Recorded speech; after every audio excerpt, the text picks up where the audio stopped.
Okay na. Magandang umaga po sa inyo lahat. Umaga po, Mayor. Parang lumakas-lakas na konti. Magandang umaga po sa inyo lahat. Ang daming mana pack-rice ito sa harap. Ito yung kakainin natin mamaya para mas lalong malakas yung boses natin. Una po ay nais ko munang batiin yung ating pong mga bisita. Si Tita Med, si Tito Robert na nag-meet po kami noon sa piscina, doon kami sa lobby lang nag-usap, ay siya nga ay nandito para naman doon po sa tubig na inumin na malinis ng ating mga estudyante doon po sa mga liblib na lugar. At siyempre po sa Kiwanis International Club, hindi ko na po kayo may isa-isa, pero welcome po kayo sa bayan ng Bruce Point. At Tita Goody, lagi kami ang nakikita ni Tita Goody sa nung board member pa po ako. Madalas nag-interview sa akin to, pati yung sa Mata ng Bayan.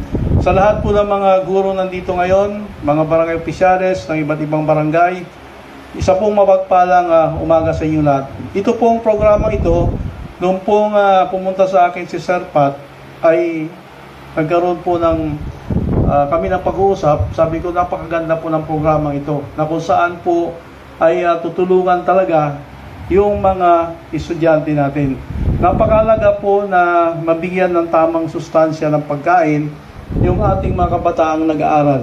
Sabi nga, yung edukasyon po, yan po yung pinakamahalaga na dapat taglayin ng isang tao, ng isang bata para po magkaroon ng magandang kinabukasan.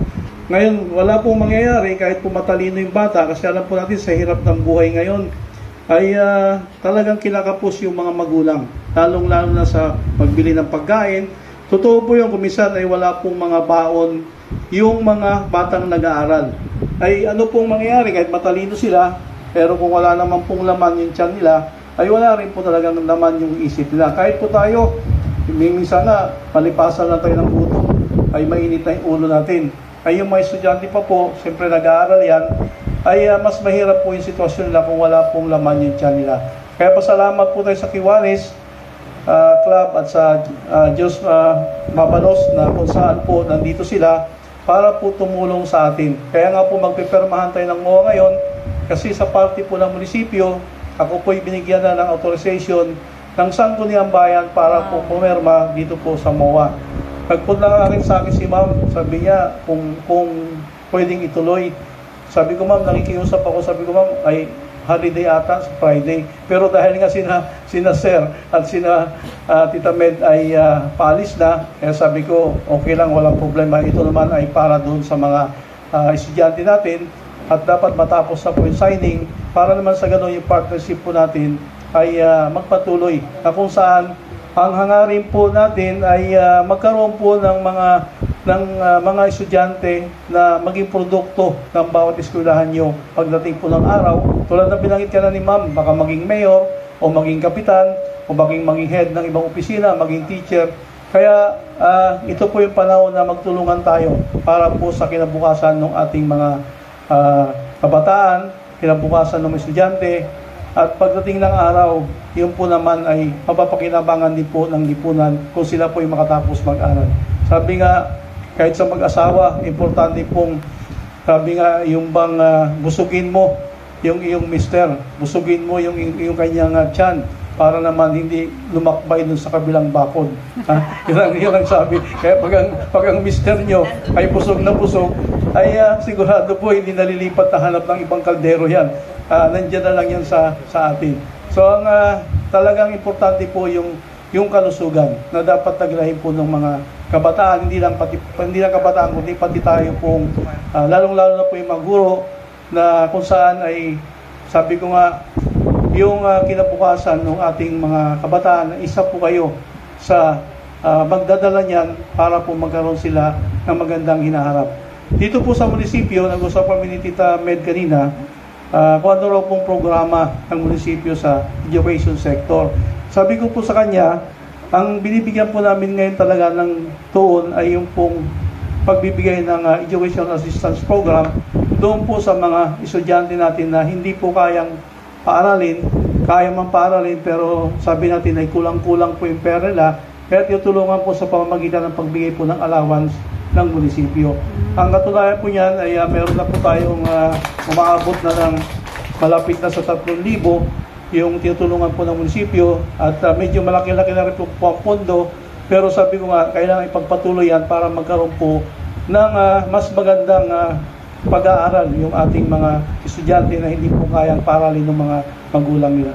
At isa pa, ang sabi ko kay Tita Med, kami po may mga infra projects din, yung kaya lang po ng munisipyo. Kasi may mga facilities po yung mga school dito na wala pa, tulad po ng stage, tulad ng covered gym.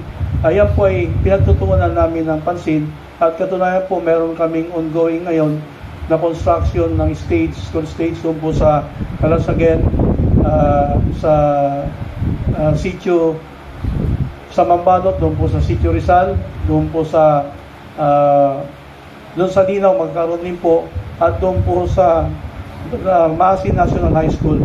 At sa ngayong pong taon ay mayroon din po ang pondo para po naman sa mga school room, na ang alam po yung uring-uring ay meron po, at yung Ipilan, at meron pa pong isang barangay na magkakaroon po ng isang school room.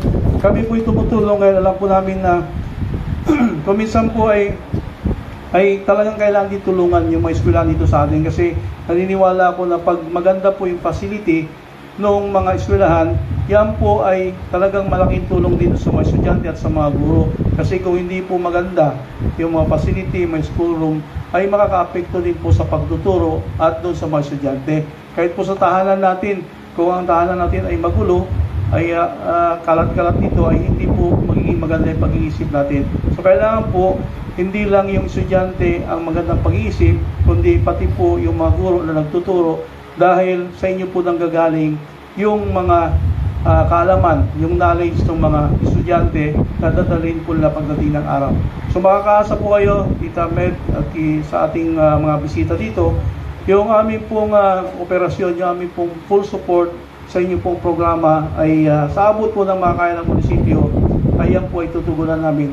Kaya nga po ako nandito, kasi yung po ay isang simbolo na kami po ay nakikisa sa programa niyo. At mamaya po ay magsasigning tayo ng MOA, ay nandito rin po lahat yung mga schools para mag-sign. Nawa po naman ay magtulungan po tayo para mas higit po magkaroon ng magandang kinabukasan yung ating mga kabataan. Kasi tayo po, alam po, sabi ko nga, matamis po ang matamis ang profesyon, no, ng isang guro. Dahil masaya ang inyong kalooban pag yung inyong mga estudyante ay makatapos mag-aral. Kung makita niyo mga estudyante ninyo na yan, estudyante ko, isa na siyang produkto ng inyong pagtuturo, naging professional, nagkaroon ng tungkulin, yun po yung kaligayahan natin.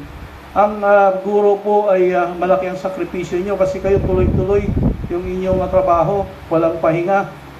Pagkatapos, pagka makulit pa yung estudyante, kailangan habaan pa yung pasensya, kasi ang hirap po talaga maging guro. Ramdam po din sa dami ng tinuturuan ninyo, iba-ibang ugali niyan. Merong makulit, merong tahimik, merong nagmamaoy.